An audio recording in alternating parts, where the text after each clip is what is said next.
Hello guys, स्वागत है आपका विलेज वाली टीचर यूट्यूब चैनल पर। तो हाय, मैं हूं किरण शर्मा, आपकी विलेज वाली टीचर। हम लॉरेंस कोलबर्ग का नैतिक सिद्धांत पढ़ रहे थे। हमने एक लेवल और 2 स्टेजेस के बारे में चर्चा कर ली थी और हिंज की कहानी के बारे में भी हमने डिटेल में चर्चा कर ली थी।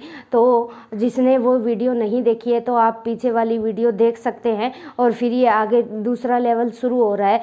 तो चलिए, अगर हमारे चैनल पर आप नए हैं तो हमारे चैनल को सब्सक्राइब कर ले और बेल आइकन को प्रेस कर दे, ताकि जैसे ही वीडियो अपलोड हो आपके पास नोटिफिकेशन पहुंच जाए। तो चलिए, समय बर्बाद ना करते हुए हम लॉरेंस कोलबर्ग का दूसरा सिद्धांत शुरू करते हैं। तो कोलबर्ग ने नैतिक विकास के 3 लेवल दिए, 6 अवस्थाएं दी। ये हम पूर्व में डिस्कशन कर चुके हैं। कल हमने 1 लेवल और 2 स्टेजेस के बारे में डिस्कशन कर लिया था। तो चलिए, आज हम दूसरा लेवल पढ़ते हैं, कन्वेंशनल लेवल। यानी ये होता है रूढ़िगत स्तर, ठीक है। और इसमें 10 से 13 साल के बच्चे शामिल होते हैं, 10 से 13 वर्ष तक कन्वेंशनल लेवल में। तो इसमें जो कोलबर्ग क्या बताते हैं कि जो बच्चे का सर्वाधिक नैतिक विकास है ना, ये इसी लेवल में होता है। दूसरे लेवल में बच्चे का सर्वाधिक नैतिक विकास होता है यहाँ। इस स्तर पर लोग पूर्व आधारित सोच से चीज़ों को देखते हैं। यानी जो पूर्व में समाज में जो परंपराएं, जो मापदंड चले आ रहे हैं, उनमें हम चेंज नहीं कर सकते। वो एज इट इज़ अगर हम समाज में फॉलो कर रहे हैं तभी समाज में व्यवस्था बनाई जा सकती है। तो इसमें कन्वेंशनल लेवल को भी कोलबर्ग ने 2 स्टेजेस में बांटा। तो पहली अवस्था है प्रशंसा की अवस्था। यहाँ बच्चा क्या समझता है, नाइस बॉय नाइस गर्ल। यानी जो बच्चे को ऐसा नैतिक व्यवहार करेगा, यहाँ बच्चा, उसकी नैतिक सोच ऐसी होगी, अगर जो काम कर रहा है बच्चे को प्रशंसा मिल रही है, मोटिवेट किया जा रहा है, तो वो समाज में रहकर अच्छे अच्छे नैतिक काम करेगा। जैसे वो आपसी व्यवहार संबंधों पर आधारित प्रशंसा पाने के लिए नैतिकता का पालन करता है। यानी अगर मैं अच्छा व्यवहार करूँगा तो सभी मेरे को अच्छा लड़का या अच्छी लड़की बोलेंगे, इसलिए वो नैतिकता का पालन करता है, दूसरों का ख्याल रखता है और उसे पूर्णतः विश्वास है कि जो मम्मी पापा और समाज में जो नियम बनाए गए हैं वो समाज के अच्छे के लिए ही है, ठीक है। फिर क्या है, वो बड़े हुए माता पिता के नैतिक नियमों पर आधारित होता है कि जो बड़े हैं, वो जो माता पिता ने जो नैतिक नियम बना रखे हैं वो वही समाज में सही है और वो अच्छे काम इसलिए करते हैं ताकि उन्हें प्रशंसा मिल रही है। अगर जैसे ही बच्चे ने कोई गलत काम कर दिया, उसे डांटा गया, तो बच्चा तुरंत उस काम को बंद कर देगा, क्योंकि ये समाज के विरुद्ध है और यहाँ बच्चे को डांटा गया, उसकी प्रशंसा नहीं की गई। फिर तीसरा क्या है, नैतिकता का आधार अंतर व्यक्तिगत संबंध होते हैं। यानी आपस में मम्मी पापा है या बच्चों का कैसा रिलेशन है, वो कैसे एक दूसरे से बातें करते हैं, इस रिलेशन पर बेस्ड होते हैं और इसी का आधार मानकर बच्चा यहाँ नैतिकता सीखता है। फिर क्या है, व्यक्तिगत पहचान के संबंध में सामाजिक नियमों व मापदंडों का पालन करने के लिए आंका जाता है। यानी यहाँ बच्चा व्यक्तिगत पहचान बनाना चाहता है, सबसे इम्पोर्टेंट है। और वो व्यक्तिगत पहचान कब बनेगी, बच्चा यहाँ समझता है कि मैं अच्छा बिहेव करूँगा, अच्छा व्यवहार करूँगा, मेरी सोच अगर नैतिक अच्छी है तो समाज में मुझे अलग रोल मिलेगा, समाज में मुझे अलग पहचान बनेगी कि हाँ, ये लड़का अच्छा है और ये लड़की अच्छी है। तो इस वजह से बच्चा यहाँ नैतिकता का पालन करता है, ठीक है।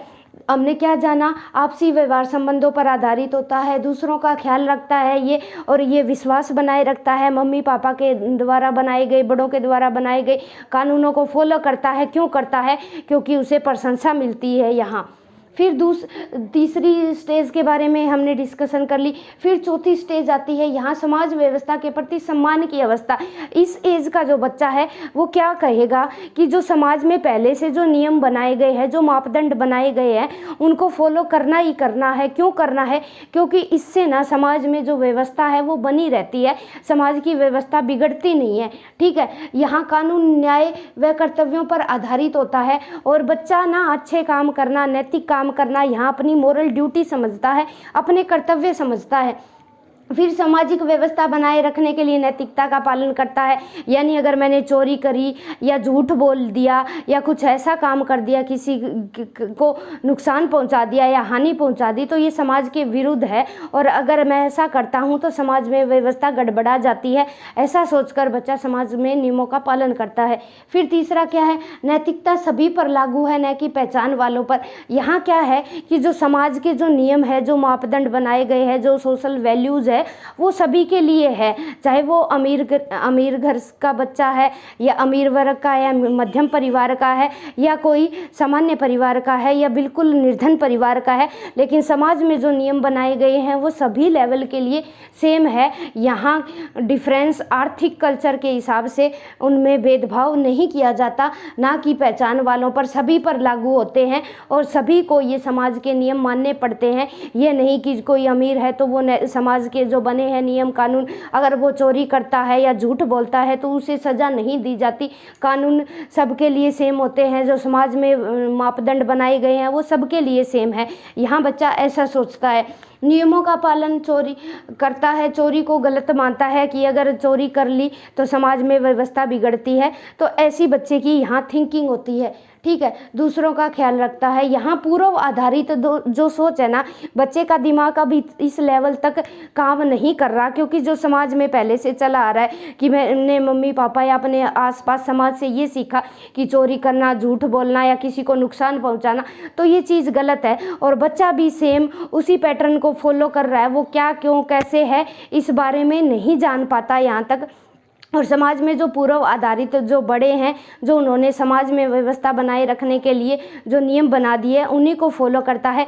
तीसरी स्टेज में बच्चा क्यों फॉलो करेगा? क्योंकि उसे अपनी पहचान बनानी है, उसे अच्छा लड़का या अच्छी लड़की बनना है समाज में रहते हुए। और चौथा क्यों फॉलो करेगा? क्योंकि जो नैतिकता है वो सभी पर लागू होती है, चाहे वो अमीर परिवार का है या गरीब परिवार का या मध्यम परिवार का कोई बच्चा है, सभी पर लागू होती है।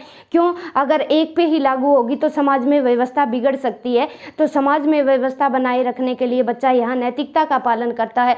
तो ये था कोलबर्ग का दूसरा लेवल। उसमें भी 2 स्टेजेस थी, हमने 4 स्टेजेस कवर कर ली है। जिसने पहली 2 नहीं पढ़ी या हिंज की स्टोरी नहीं देखी, वो पीछे वाली वीडियो में जाके देख सकता है। अगर वीडियो अच्छी लगे तो लाइक करें, चैनल को सब्सक्राइब करें। Bye bye, thanks for watching.